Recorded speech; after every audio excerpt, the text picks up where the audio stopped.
મિત્રો આપણે પાઠ 17 સૂર્યમંડળ અને તારાઓ વિશે જોયું. હવે આપણે પધારાનો ફિઝિક્સનો એક પાઠ છે કે ભૌતિક વિજ્ઞાન જે 9મા અને 10મા બંનેમાં ઉપયોગી છે તેવો પાઠ પ્રકાશ. તમે ધોરણ 6 અને 7માં પણ પ્રકાશ વિશે શીખી ગયા છો, બરાબર છે? તો પાઠ 16 પ્રકાશ, બરાબર છે, લાઈટ પણ કહેવામાં આવે છે. તમે પ્રકાશ વિશે શીખ્યા છો. તમે પ્રકાશ કે જે પદાર્થ પ્રકાશનું ઉત્સર્જન કરતો હોય તે પદાર્થને પ્રકાશનું ઉદ્ગમ સ્થાન કહેવામાં આવે છે. પ્રકાશના ઉદ્ગમ સ્થાનના કેટલા પ્રકાર? પ્રકાશના ઉદ્ગમ સ્થાનના કેટલા પ્રકાર છે?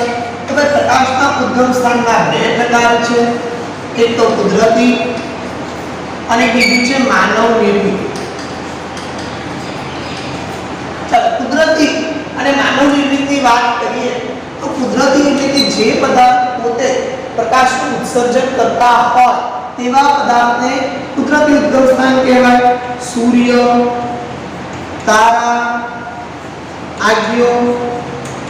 જ્યારે માનવ નિર્મિતની અંદર કેવું આવશે કે ભાઈ જે પદાર્થો ઉત્સર્જન માનવ નિર્મિત પદાર્થો દ્વારા થતું હોય તો કયા આવશે? મીણબત્તી, પછી કયા આવશે? ટોર્ચ, લાઈટ એટલે કે ટ્યુબલાઇટ, બલ્બ. તો એને પ્રકાશના ઉદ્ગમ સ્થાન કહેવામાં આવે છે. પરંતુ અહીંયા એક બીજી ડેફિનેશન છે કે પ્રકાશનું ઉત્સર્જન કરતા હોય તેવા સ્વયં પ્રકાશિત પદાર્થો અને પરપ્રકાશિત પદાર્થો. તો ભાઈ જે પદાર્થ પોતે પ્રકાશનું ઉત્સર્જન કરતા હોય તેને સ્વયં પ્રકાશિત પદાર્થ તરીકે ઓળખવામાં આવે છે. ઉદાહરણ તરીકે શું આવશે? ભાઈ સૂર્ય છે, તારા છે, આગિયો છે, મીણબત્તી છે, ટોર્ચ છે, બલ્બ છે, બરાબર? એ પોતે જાતે સ્વયંનું પ્રકાશનું ઉત્સર્જન કરે છે. પરંતુ ચંદ્ર એવો છે કે જે સૂર્યના પ્રકાશથી પ્રકાશિત થાય છે. ચંદ્ર કેવો છે? સૂર્યના પ્રકાશથી પ્રકાશિત થયેલો જોવા મળે છે, માટે તેને પરપ્રકાશિત કહેવામાં આવે છે. આપણે આગલા પાઠની અંદર શીખી ગયા કે સૂર્ય સંપૂર્ણ 100% પ્રકાશ ચંદ્રને આપે છે, પરંતુ તેમાંથી 93% પ્રકાશને ગ્રહણ કરે છે અને માત્ર 67% પ્રકાશનું ઉત્સર્જન એટલે કે પૃથ્વીને પ્રકાશ આપે છે, માટે તે શીતળ છે, બરાબર છે? તો આપણે પ્રકાશ વિશે વાત કરી. પછી તમે કીધું ભાઈ પ્રકાશ હંમેશા સીધી રેખામાં જ ગતિ કરે છે. તમે એનો પ્રયોગ ભણી ગયા, 3 પુઠ્ઠા વાળો પ્રયોગ, પછી પેલી પીવીસી પાઇપ વાળો પ્રયોગ. કે પહેલા સીધી પીવીસી પાઇપ લેવાની, પછી વાંકી નળાકાર વાળી પીવીસી. એમાં પ્રકાશનું પરાવર્તન એટલે કે પ્રકાશ જે છે એ પસાર થતો નથી, એટલે માટે પ્રકાશ એક સીધી રેખામાં ગતિ કરે છે. ધોરણ 7 ની અંદર તમે જે પ્રકાશ છે એ પ્રકાશના પરાવર્તન વિશે શીખી ગયા. એના વિશે થોડું કંઈક આગળ વિશે શીખીએ. તો પહેલા પ્રકાશ એટલે શું? તો ભાઈ પ્રકાશની વાત કરવામાં આવે તો આંખમાં સંવેદના ઉપજાવતા, આંખમાં સંવેદના ઉપજાવતા વિદ્યુત ચુંબકીય વિકિરણોને પ્રકાશ કહેવામાં આવે છે. આંખમાં સંવેદના ઉપજાવતા વિદ્યુત ચુંબકીય વિકિરણોને શું કહેવામાં આવે છે? પ્રકાશ કહેવામાં આવે છે. પ્રકાશને પ્રસરવા માટે કોઈ માધ્યમની જરૂર પડતી નથી. પ્રકાશના પ્રસરણ માટે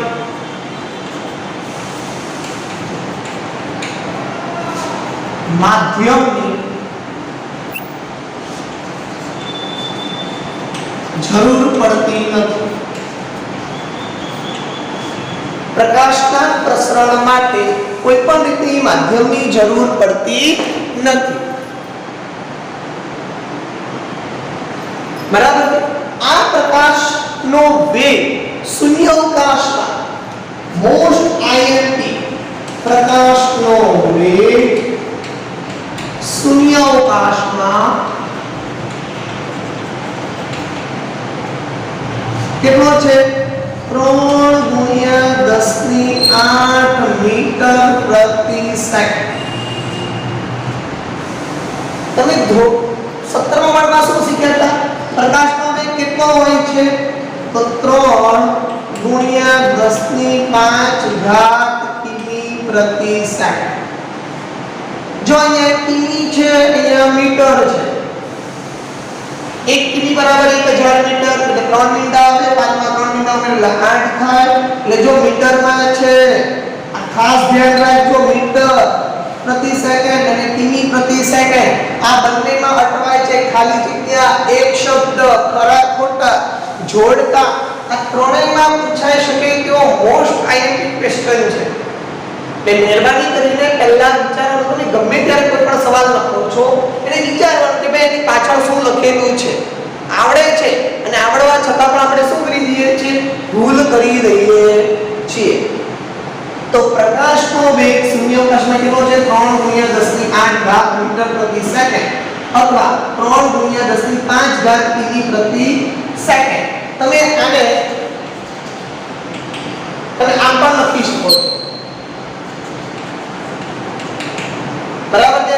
આ છેદમાં હોય ઉપર આવે એ ઘાત હોય તો ધન હોય તો શું થઈ જાય? ઋણ થઈ જાય છે. આપણે ખાસ ધ્યાન રાખવાનું. બરાબર છે? હવે આને છે તો 3 લાખ કિમીમાં પણ બતાવી છે.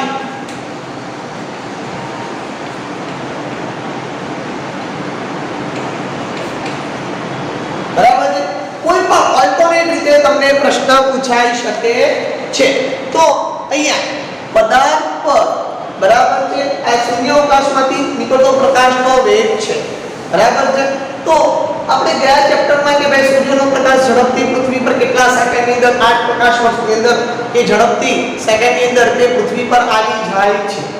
હવે અહીંયા પ્રકાશ શા માટે કે વસ્તુ ક્યારે જોઈ શકે કે જ્યારે વસ્તુ પર પ્રકાશના કિરણો આપાત થાય, પરાવર્તન પામે અને આપણી આંખમાં આવે છે ત્યારે જ આપણે વસ્તુને જોઈ શકીએ છીએ. નકર તો આપણે વસ્તુને જોઈ શકતા નથી. આપણે અંધારામાં ઊભા છીએ પરંતુ ત્યાં દૂર અજવાળું હોય તો અજવાળા પર જે પ્રકાશના કિરણો જે વસ્તુ પર પડતા છે એ વસ્તુ જોઈ શકીએ છીએ. પરંતુ જો આપણે પ્રકાશમાં હોય અને અંધારામાં જોવાનું કીધું હોય તો આપણે વસ્તુને જોઈ શકતા નથી. તો વસ્તુ ક્યારે દેખાય છે કે જ્યારે પ્રકાશના કિરણો વસ્તુ પર પડાય છે, પરાવર્તન પામે છે, આપણી આંખમાં પ્રવેશે છે ત્યારે જ આપણે વસ્તુને જોઈ શકીએ છીએ.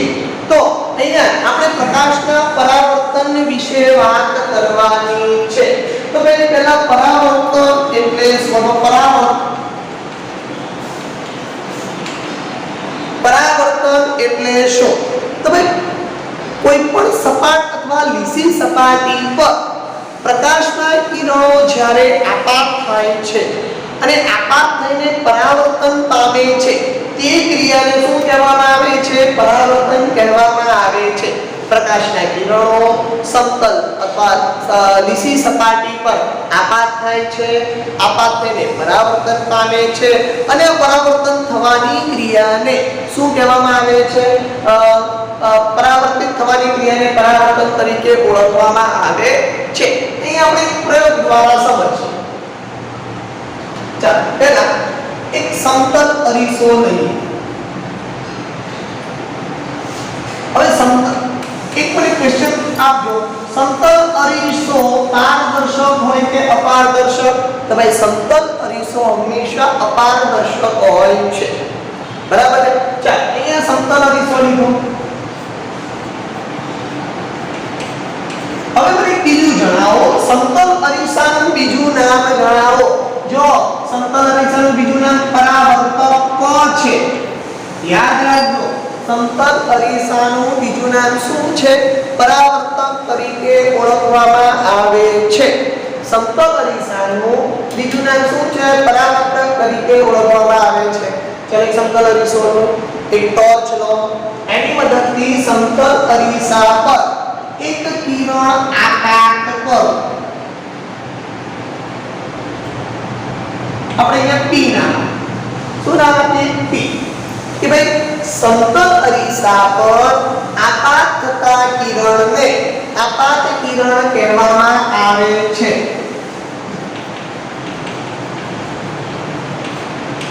એની સંજ્ઞા I છે. કઈ છે? I.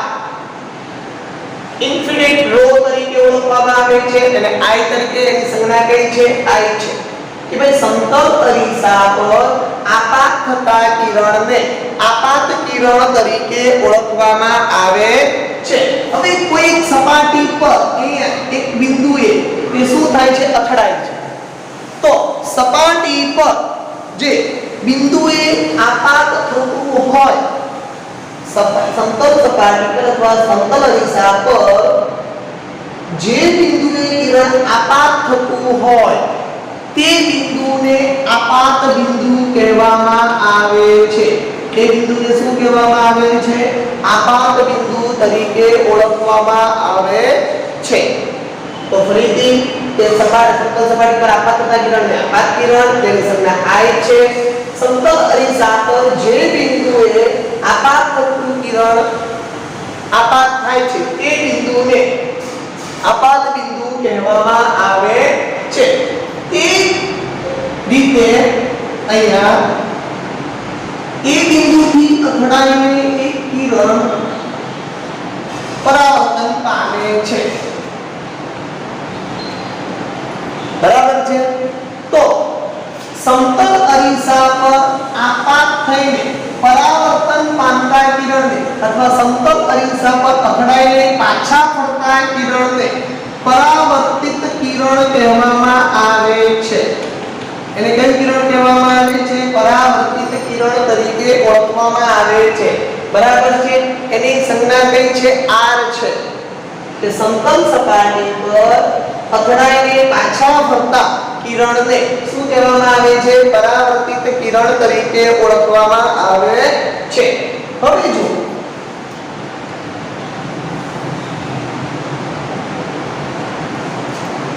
આપાત બિંદુ અને સમતલ સપાટી આપાત બિંદુથી લંબ એટલે સીધી અને સમતલ સપાટી અરીસા વચ્ચે 90 અંશનો ખૂણો બનાવે. કેટલા અંશનો ખૂણો બનાવે? 90 અંશનો ખૂણો બનાવે જેને લંબ કહેવામાં આવે છે. એને શું કહેવામાં આવે છે? લંબ તરીકે ઓળખવામાં આવે છે. સપાટી એટલે કે આપાત બિંદુ પરથી પરાવર્તન સપાટી પર એટલે કે આપાત બિંદુ અને પરાવર્તન સપાટી અને સમતલ સપાટી વચ્ચે 90 અંશનો ખૂણો બનાવે એને શું કહેવામાં આવે છે? લંબ તરીકે ઓળખવામાં આવે છે. અને લંબ કેટલા અંશનો ખૂણો હોય છે? 90 અંશનો ખૂણો રચે. 90 અંશનો ખૂણો રચે છે. બરાબર. હવે જો આ લંબ અને આને શું કહેવાય? આપાત કિરણ. આને શું કહેવાય? આપાત કિરણ. આપાત કિરણ અને અહીંયા લંબ અહીંયા આપણે નામ આપી દઈએ A. બરાબર. આપાત કિરણ અને લંબ વચ્ચેના ખૂણાને આપાત કોણ કહે છે. આપાત કોણ કોને કહેવાય? આપાત કોણ કોને કહેવાય? તે આપાત કિરણ અને લંબ વચ્ચેના ખૂણાને શું કહેવામાં આવે છે? આપાત કોણ તરીકે ઓળખવામાં આવે છે. એ જ રીતે પરાવર્તિત કિરણ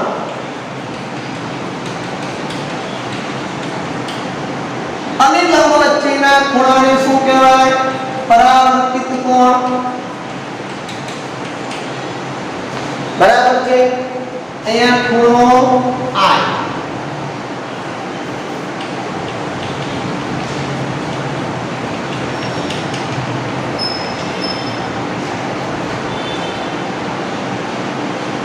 પરાવર્તિત કિરણ અને લંબ વચ્ચેના ખૂણાને શું કહેવામાં આવે છે? પરાવર્તિત કોણ તરીકે ઓળખવામાં આવે છે. બરાબર છે. તો આ વ્યાખ્યાઓ થઈ છે. આ વ્યાખ્યાઓમાંથી કોઈ વ્યાખ્યા પૂછાય છે? બરાબર છે. હવે આની પરથી આપણે થોડા ઘણા દાખલા અને પહેલા તો આપણે શીખીએ કે ભાઈ પ્રતિબિંબ બરાબર છે ક્યાં કેવું મળે છે તેના વિશે આપણે ચર્ચા કરવાની છે. तो તમને આટલી ખબર પડી ગઈ કે ભાઈ પ્રકાશ કોને કહેવાય? આત્મા સમજમાં ઉપજાવતા વિદ્યુત ચુંબકીય વિકિરણને શું કહેવાય છે? પ્રકાશ. પ્રકાશના પ્રસરણ માટે કોઈ માધ્યમની જરૂર પડતી નથી. જો આ તમને ખરા ખોટામાં પૂછાય છે કે માધ્યમની જરૂર પડે છે તો ખોટું, જરૂર પડતી નથી. ખરું. પ્રકાશનો વેગ શૂન્યાવકાશમાં એટલો 3 × 10⁸ મીટર પ્રતિ સેકન્ડ અને 5 કીધી હોય તો કિમી પ્રતિ સેકન્ડ. ચાલો હવે આગળ વધીએ.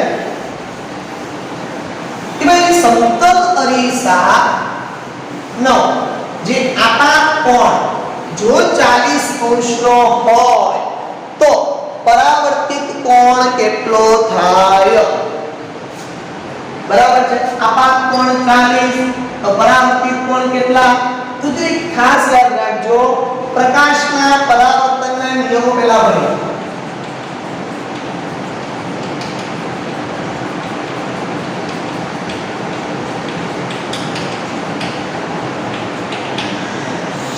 ચાલો પહેલો નિયમ જોઈએ. આપાત કિરણ અને પરાવર્તિત કિરણ લંબની સામસામેની બાજુએ હોય છે. આપાત કિરણ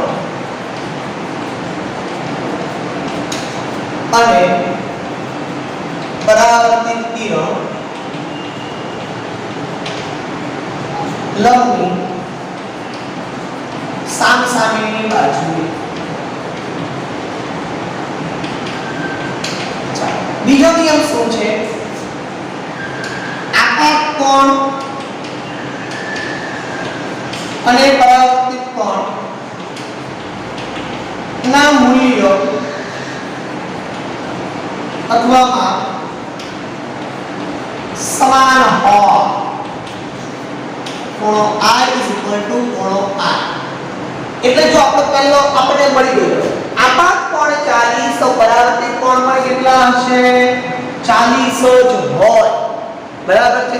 જો આપાત કોણ 40 હોય તો પરાવર્તિત કોણ 40, જો પરાવર્તિત કોણ 50 હોય તો આપાત કોણ પણ કેટલા? 50. બંનેના મૂલ્ય સમાન હોય છે. ચાલો આપાત કિરણ પરાવર્તિત કિરણ અને લંબ એક જ સમતલ સપાટી પર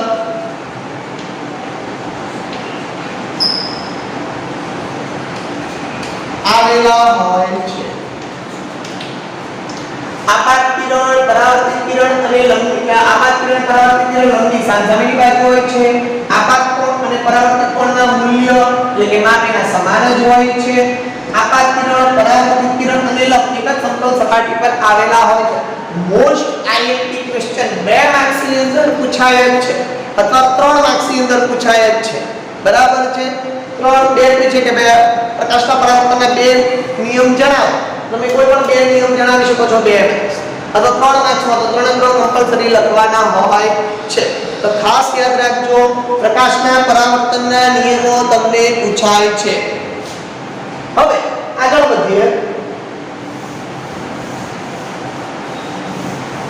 કે ભાઈ સમતલ સપાટી પર સમતલ અરીસા પર આપાત થતું કિરણ, સમતલ સપાટી પર આપાત થતું કિરણ અને અરીસા વચ્ચે 40 નો ખૂણો હોય તો આપાત કોણ જણાવો. જો માપ કોણ આપ્યું છે? સમતલ અરીસા અને આપાત કિરણ વચ્ચે. અને માપ કોણ જણાવવાનું છે? આપાત કોણનું માપ જણાવો. કે ભાઈ સમતલ અરીસા અને આપાત કિરણ વચ્ચે 40° ખૂણો હોય તો આપાત કોણનું મૂલ્ય જણાવો. અથવા તમને શું પૂછી દે કે આપાત કોણની જગ્યાએ પરાવર્તન કોણ પણ પૂછે, કોઈ પણ પૂછે. ઇફ યુ ડોન્ટ માઇન્ડ, તમારે ગભરાવાનું નહીં. પહેલા આપેલું છે કાંડ લઈ લેવાનું. તો પહેલા આપણને ખબર હોવી જોઈએ કે લંબ અને અરીસા વચ્ચે કેટલા અંશનો ખૂણો છે? કે ભાઈ 90° નો ખૂણો છે. Okay fine. હવે શું કીધું છે કે સમતલ અરીસાને આપાત કિરણ વચ્ચે કેટલા અંશનો ખૂણો છે 40 અંશનો ખૂણો છે તો 90 માંથી 40 બાદ કરતો તો કેટલા જવાબ આવે ભાઈ 50 જવાબ આવે ભાઈ જે 50 જવાબ આવ્યો છે તો કોનું મળ્યું ભાઈ આપાત કોણનું મળી ગયું સિમ્પલ બીજા નંબરનું આપાત કોણ બરાબર કોણનું મૂલ્ય કેવાય સમાન જો આ 50 હોય તો આપણે કેટલો થઈ જશે 50 જ થઈ જાય આપણે કેટલો માપ થઈ જાય છે 50 અંશનું થઈ જાય છે બહુ ઈઝી છે તમને આવો સવાલ પૂછે દાખલો પૂછે અથવા તમને એમસીક્યુ અથવા ખાલી જગ્યા પર પૂછે કે સમતલ અરીસાને આપાત કિરણ વચ્ચે જો 40 અંશનો ખૂણો હોય તો પરાવર્તિત કોણનું માપ જણાવો તો તમારે એનું મૂલ્ય જણાવો તો પહેલા કશું જ કરવાનું આને પહેલા ધ્યાનમાં લો એવા જ લો ભાઈ 40 અંશનો છે ઓકે ફાઈન આ 40 હોય તો 90 માંથી બંનેનું માપ તો આ બંને વચ્ચેનું માપ 90 અંશનો છે તો 90 માંથી પહેલા 40 ટકા ઘટે બરાબર તો આનું મૂલ્ય કેટલું મળ્યું 50 આ 50 હોય તો આપણને કેટલું મળી જાય 50 જો 30 હોય તો 90 માંથી 30 બાદ કરવાના તો જવાબ કેટલો મળે 60 તમને પરાવર્તિત કોણ આપેલું હોય એમ કીધું હોય ચાલ હવે કીધું આપણે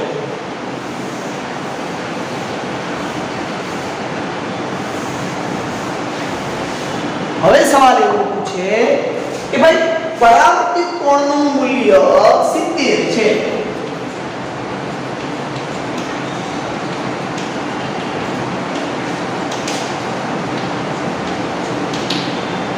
હવે તો ભાઈ સમતલ સપાટી અને પરાવર્તિત કિરણ વચ્ચેનો ખૂણો કેટલો તો કશું નહીં કરવાનું 90 માંથી કેટલા બાદ કરી દેવાના 70 જવાબ કેટલા આવશે 20 તો મળી ગયું 90 માંથી 70 બાદ કરો તો 20 બંનેનું માપ કેટલું છે તો ભાઈ 20 અંશ જેટલું જોવા મળે છે એથી વધારે તમને જોવા મળી શકે નહીં ચાલ હવે આગળ વાત કરીએ આ મૂલ્ય હવે આગળ એવી વાત કરીએ કે ભાઈ સમતલ સપાટી પર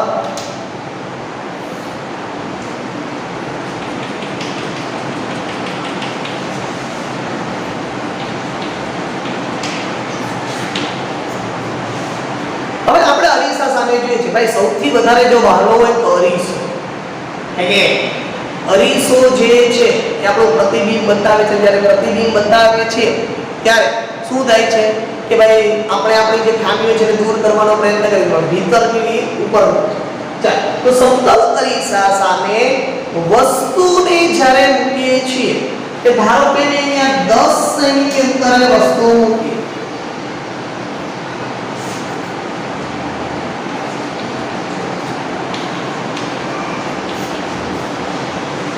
તો મને પ્રતિબિંબ કેટલા સેમી મળશે તો તમારે યાદ રાખવાનું જેટલા સેમીની અંતરે વસ્તુ મૂકો તો સમતલ અરીસા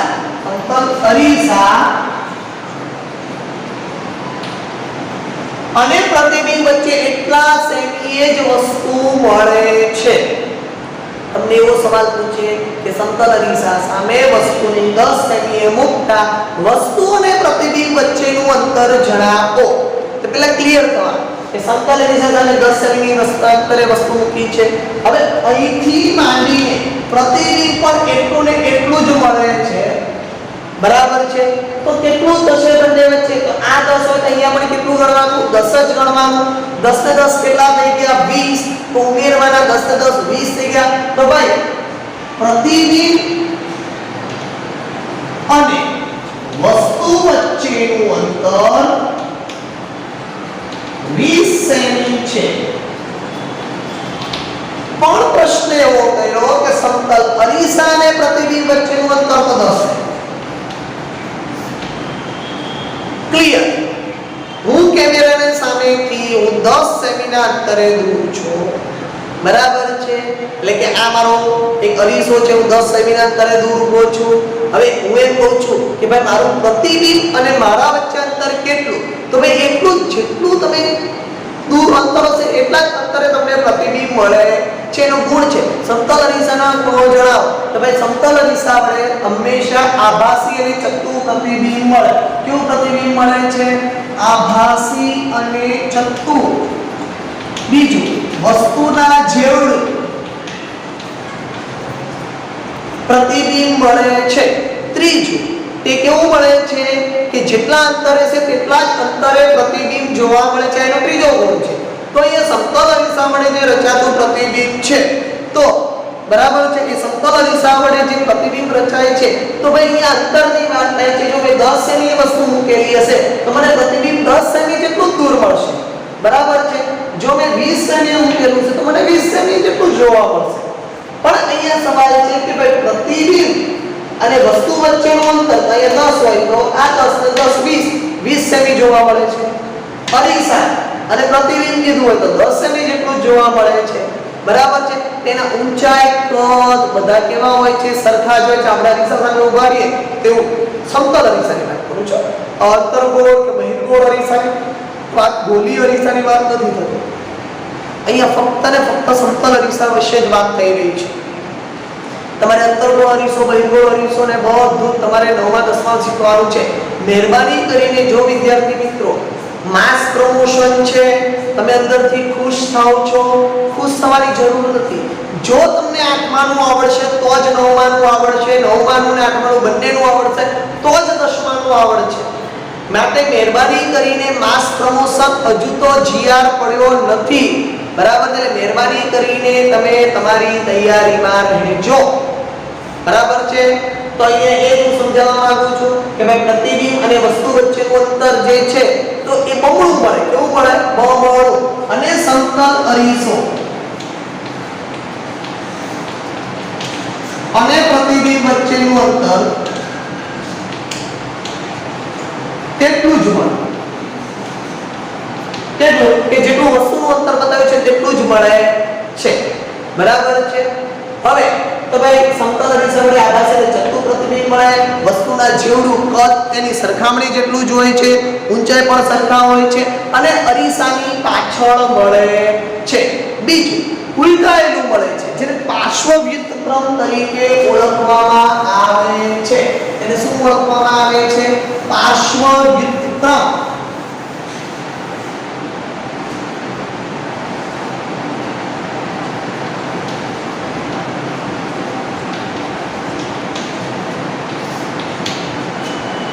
હવે પાર્શ્વવ્યુત્ક્રમ એટલે શું?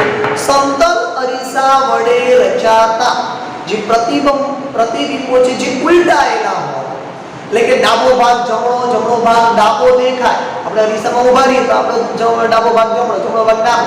આપણે સેલ્ફી લઈએ છીએ તો એમાં એવું જ જોવા મળે છે. આપણે ઉલટાયેલા જોવા મળીએ છીએ, આપણું ડિરેક્શન અલગ જોવા મળે છે, જેને પાર્શ્વવ્યુત્ક્રમ તરીકે ઓળખવામાં આવે છે. કે ભાઈ સમતલ અરીસા વડે જે રચાતા પ્રતિબિંબો છે એની બાજુ કેવી હોય છે? ઉલટાયેલી હોય.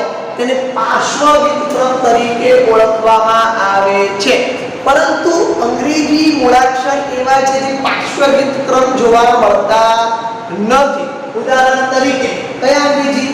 તો A, પછી B આવશે નહીં, C, D, E, F, G નહીં, H, I, J, K, પછી L, પછી M, N નો આવે, O, P, Q નો આવે, T, Q, R નો આવે, S, પછી T, M નો આવે, T, U, V, W, X અને Y. જો A, H, I, M, O, T, U, V, W, X અને Y અંગ્રેજી મૂળાક્ષર કેપિટલ ની વાત કરું છું, કેપિટલ મૂળાક્ષર ની વાત કરું છું, જે પાર્શ્વવ્યુત્ક્રમ એટલે કે ઉલટાયેલા જોવા મળતા નથી.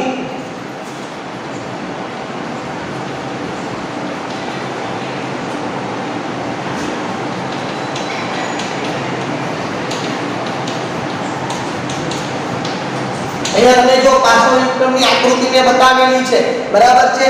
તેની અંદર A, H, I, M, O, T, U, V, W, X અને Y આ એવા અક્ષરો છે કે જે પાર્શ્વવ્યુત્ક્રમનો ગુણ ધરાવતા નથી.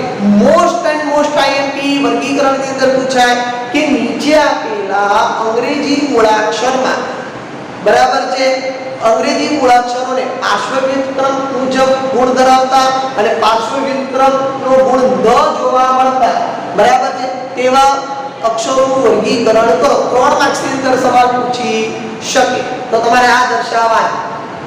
બરાબર છે. હવે આગળ જોઈએ. હવે નિયમિત પરાવર્તન અને અનિયમિત હવે સમતલ અરીસા વિશે વાત કરી છે. એના ગુણધર્મો વિશે આપણે પ્રકાશ વિશે શીખ્યા.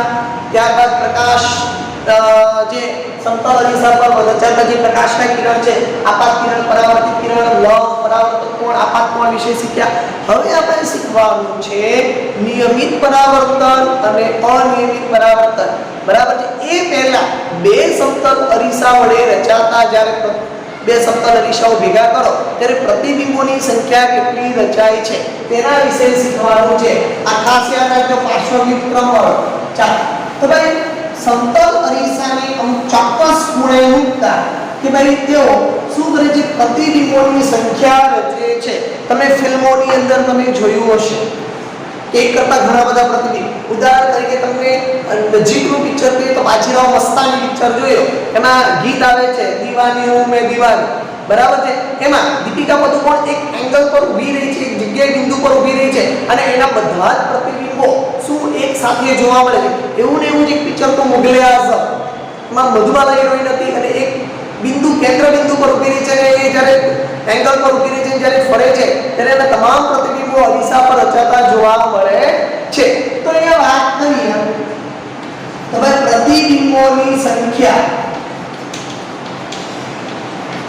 મેળવવી. સમતલ અરીસાને ચોક્કસ ખૂણામાં ગોઠવતા પ્રતિબિંબોની સંખ્યા જોવા મળે છે. જો જેટલા ખૂણાઓમાં ઓછું તેમ પ્રતિબિંબોની સંખ્યા વધારે. બરાબર છે. અને જેટલા ખૂણાઓમાં વધારે તે પ્રતિબિંબની સંખ્યા ઓછી. ચાલો પહેલા આપણે સૂત્ર મૂકીએ. પ્રતિબિંબોની સંખ્યા બરાબર 360 છેદમાં ખૂણો -1. બરાબર છે. હવે તમારા સ્વાપોથીની અંદર વિકલ્પમાં આપેલું છે, દાખલાનો કોઈ ઉલ્લેખ નથી કર્યો, પરંતુ આપણે આ દાખલાની રીતે કરવાનું છે. તમે અહીંયા શીખી લો અને તમારા સ્વાપોથીની અંદર જે વિકલ્પ છે એની અંદર જોવાનું અને એમાં સૂત્ર મૂકીને તમારે તમારા સ્વાપોથીની અંદર પાછળ જે પ્રવૃત્તિ છે એની જગ્યાએ દાખલાની રીતે કરી દેવાનું. કારણ કે પરીક્ષાની અંદર દાખલો અવશ્ય પૂછાય છે.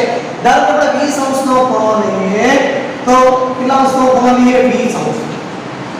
ચાલો તો 360 છેદમાં 20 -1 મીંડું ગયું 18 દુ 36 18 -1 તો કેટલા પ્રતિબિંબ મળ્યા?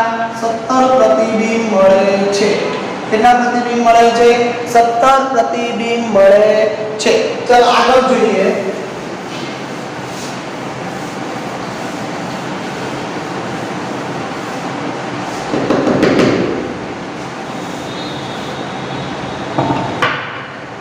હવે આગળ જોઈએ. 40 અંશનો ખૂણો લઈએ, 60 નો લઈએ, 120 નો લઈએ, 180 નો લઈએ. બરાબર. એટલે આપણે 4 જ લઈએ. સૂત્ર તો આ જ રહેશે. પ્રતિબિંબની સંખ્યા બરાબર 360 છેદમાં ખૂણો -1 બરાબર. ચાલો 360 છેદમાં 40 -1 બિંદુ ગયું. ચાલો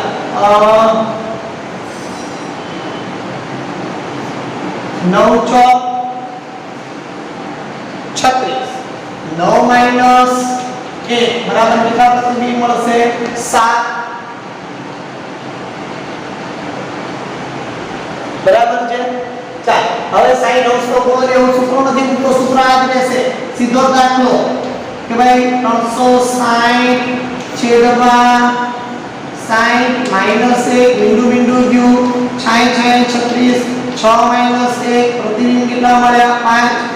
ચાલો ત્રીજો દાખલો 360 -120 -1 બિંદુ ગયું 12 36 3 - 1 બરાબર છે. જો હવે ચલો દાખલો અહીંયા કરી દઉં છું. 360 -180 -1 બિંદુ ગયું 18 દુ 36 2 - 1 પ્રતિબિંબ મળે. તમને પૂછાય તે રીતે કે ભાઈ એક પ્રતિબિંબ મેળવવા માટે બે સમતલ અરીસા વચ્ચે કેટલો અંશનો ખૂણો હોવો જોઈએ? તો ભાઈ 180. બરાબર છે. પાંચ પ્રતિબિંબ મેળવવા માટે કેટલા અંશનો ખૂણો હોવો જોઈએ? તો ભાઈ 60 અંશનો. રેર કેસમાં પૂછે. આ નવમા દસમાની ભાઈ વાત થઈ. બરાબર છે. તમે ખાસ યાદ રાખજો, પરીક્ષાની અંદર આ પૂછાય જ છે. બરાબર છે. તમારા સ્વાપોથીની અંદર દાખલા છે, ખૂણાનું માપ કદાચ ચેન્જ કરી શકે. બરાબર છે, પણ દાખલો અવશ્ય પૂછાય છે. મહેરબાની કરીને ખાસ કરીને દાખલાઓ તમારે અવશ્ય કરવાના રહેશે. બરાબર છે. ચાલ હવે આગળ વાત કરીએ નિયમિત પરાવર્તન અને અનિયમિત પરાવર્તન.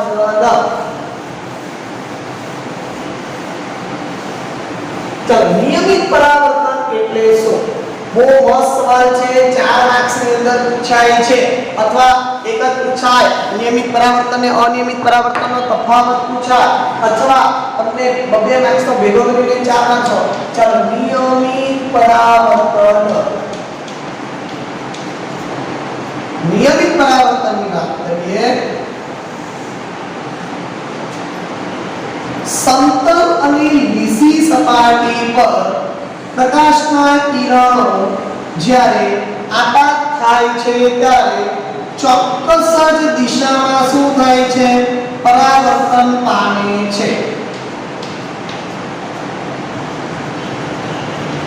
સમતલ લીસી સપાટી અહીંયા આપાત કિરણ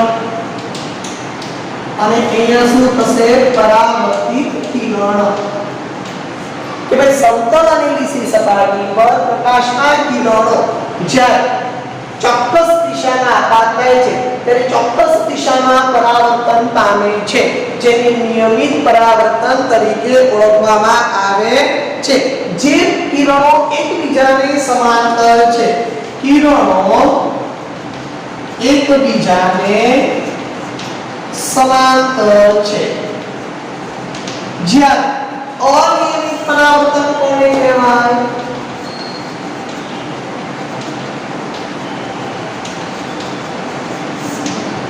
અનિયમિત પરાવર્તનની વાત કરીએ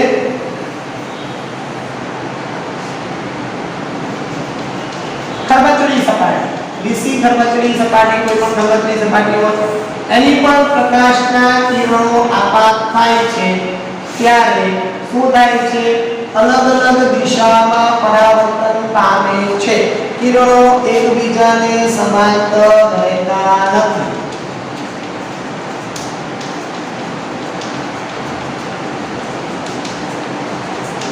બરાબર છે. જેને શું કહેવાય છે? અનિયમિત પરાવર્તન કહેવામાં આવે છે. પ્રકાશના કિરણો જે છે સમાંતર ખરબચડી સપાટી પર આપાત થાય છે પરંતુ અલગ અલગ દિશામાં પરાવર્તિત થતા હોય તેને અનિયમિત પરાવર્તન કહેવામાં આવે છે. કિરણો એકબીજાને સમાંતર હોતા નથી. ચાલો હવે આગળ આવે કે સમતલ અરીસા વડે રચાતા સાધનોમાં એક તો પેરિસ્કોપ. તમે અહીંયા ચિત્રની અંદર જુઓ પેરિસ્કોપ. તો પેરિસ્કોપની વાત કરીએ તો પેરિસ્કોપ છે એ પ્રકાશના પરાવર્તનના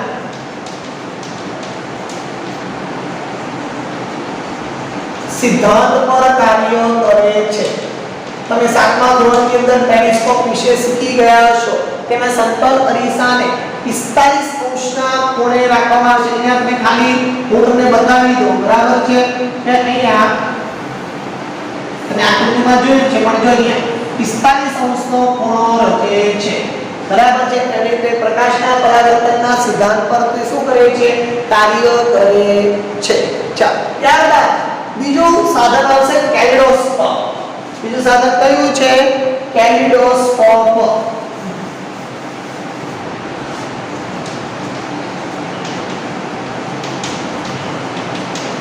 કેલિડોસ્કોપની વાત કરીએ તો તે ગુણક પરાવર્તનના સિદ્ધાંત પર કાર્ય કરે છે. કેલિડોસ્કોપ કયા સિદ્ધાંત પર કાર્ય કરે છે? ગુણક પરાવર્તનના સિદ્ધાંત પર કાર્ય કરે છે. કેલિડોસ્કોપ બનાવવો હોય તો ભાઈ 15 સેમી અને 4 સેમી જાડાઈ વાળા 3 સમતલ અરીસા લેવાના. બરાબર છે. તેને પ્રિઝમ જેવી રચના કરી દેવાની. તેને એક એક પ્રિઝમ જેવી રચના કરી, તેની ફરતે એક કાગળ વીંટી દેવાનો. હવે તૈયાર કરેલા ભાગને શું કરવાનું, એક હાર્ડ બોર્ડ અથવા તમે કોઈ એવું જાડો કાગળ છે એને ગોળ સિલિન્ડર જેવી રચના કરીને અંદર ફિટ કરવાનું. હવે એક ભાગ પર શું કરવાનું, ગોળ કાગળ કરીને વચ્ચે છિદ્ર બિંદુ કરીને એને ચોંટાડી દેવાનું. બીજા ભાગની અંદર એક દૂધિયો કાચ અને એક પ્રકાશિત કાચ લેવાનો અને બંને વચ્ચે બંગડીના ટુકડા એડ કરી દેવાના. હવે શું થશે, પ્રકાશના કિરણો તેમાંથી પસાર થશે અને આપણે એક કેન્દ્રમાંથી જોશું ત્યારે આપણને અલગ અલગ પ્રકારની ભાત થતી જોવા મળે છે. કેલિડોસ્કોપની વાત કરીએ તો ભાઈ હંમેશા ચિત્ર ફિક્શનની અંદર કોઈ નવી રચના કરવી, ભાત ચિત્ર તૈયાર કરવું છે કે ભાઈ ફોટો મેચિંગની અંદર તમને પહેલાના પિક્ચરોની વચ્ચે ત્યારે જે બે દ્રશ્યોને જ્યારે જોડવાના હોય છે ત્યારે વચ્ચે આખી એક ભાત પ્રતિકૃતિ તૈયાર કરવામાં આવતી હતી. તો એ કેલિડોસ્કોપની મદદથી તૈયાર કરવામાં આવતી હતી. બરાબર છે. તો આપણે અહીંયા આ ખાસ યાદ રાખજો પરીક્ષાની અંદર કે ભાઈ ખાલી જગ્યા સાધન પ્રકાશના પરાવર્તનના સિદ્ધાંત પર કાર્ય કરે છે તો પેરિસ્કોપ, ખાલી જગ્યા સાધન ગુણક પરાવર્તનના સિદ્ધાંત પર કાર્ય કરે છે તો કેલિડોસ્કોપ. બરાબર છે. તો આજે આપણે પ્રકાશ, સમતલ અરીસાના ગુણધર્મો, તેના વડે રચાતા પ્રતિબિંબ, બરાબર છે, આપાત કિરણ, આપાત પરાવર્તિત કોણ, આપાત કોણ, પરાવર્તિત કોણ ના નામ વિશે, તેમજ નિયમિત પરાવર્તન અને અનિયમિત પરાવર્તન વિશે શીખ્યા. હવે આવતીકાલે જે પ્રકાશની સંવેદના મેળવીએ છીએ, જે આપણી આંખ, એની રચના, બરાબર છે, તેમજ લઘુ દ્રષ્ટિની ખામી ધરાવતા વ્યક્તિઓ વિશે અને લઘુ દ્રષ્ટિની ખામી કોના કારણે સર્જાય છે તેના વિશે આપણે નવા વિડીયોમાં શીખીશું. વિદ્યાર્થી મિત્રો, ટ્રાન્સ પ્રમોશન જે છે એ તમે મગજમાંથી કાઢી દો. તમારે આ બધો બેઝિક પાયો નક્કી કરવાનો છે. તમારે વિદ્યાર્થી મિત્રોને ખાસ સૂચન છે કે માસ પ્રમોશન એ વસ્તુ અલગ છે. તમારે હજુ જીઆર પડ્યો નથી. જ્યારે લીગલી નોટિસ આવશે ત્યારે જાહેર થશે. માટે મહેનત કરો. આગલા ધોરણ માટેની પાયો તમે હજુ છે મજબૂત બનાવો અને જે તે સ્કૂલમાંથી પરીક્ષા હોય કે તમારે સ્કૂલમાંથી મળતા જે મેસેજ છે, વિડીયો છે, એને ખાસ જુઓ, સમજો. કારણ કે તમારો પાયો ધીમે ધીમે શું થતો જાય છે, જે મજબૂત હતો એ ઓછો થતો જાય છે. કારણ કે મેન્ટાલિટી વિચારી લીધું કે આપણે માસ પ્રમોશનથી પાસ થઈએ છીએ. બરાબર છે. પણ એ આપણા હિતની વાત નથી. બરાબર છે. તો વિડીયોને જુઓ તમે ખાસ. બરાબર છે.